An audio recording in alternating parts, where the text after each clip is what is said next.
নবী সাল্লাল্লাহু আলাইহি ওয়াসাল্লাম তখন বললেন, দেখো, যতদিন পর্যন্ত 10টা আলামত প্রকাশ হচ্ছে না ততদিন পর্যন্ত কিয়ামত হবে না। কয়টা আলামত? 10টা।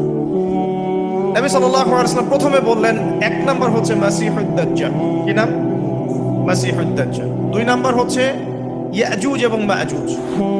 এরা আদম সন্তান, পৃথিবীতে বের হবে এবং পুরো পৃথিবীটা ম্যাসাকার করে ছেড়ে দিবে। আর মাসিহুদ দাজ্জাল সেও বের হবে শেষ জামানায়, যে ইহুদিদেরকে নিয়ে পুরো বিশ্ব শাসন করবে, বিশ্বের প্রতিটা ডিপার্টমেন্ট সে রুল করবে। এবং দাজ্জালের যে ভয়ঙ্কর কোনো ফিতনা এই পৃথিবীতে আসে নাই, আসবেও না। প্রত্যেক নবী তার কওমকে দাজ্জাল সম্পর্কে সতর্ক করেছিলেন, এমনকি নূহ আলাইহিস সালাম পর্যন্ত তার উম্মতকে দাজ্জালের ফিতনা সম্পর্কে সতর্ক করেছিলেন। নবী সাল্লাল্লাহু আলাইহি ওয়াসাল্লাম বলেছেন যে তোমরা যদি সূরা কাহাফ তেলাওয়াত করো, প্রত্যেক জুমার দিন সূরা কাহাফ তেলাওয়াত করো, অথবা সূরা কাহাফের প্রথম 10টা আয়াত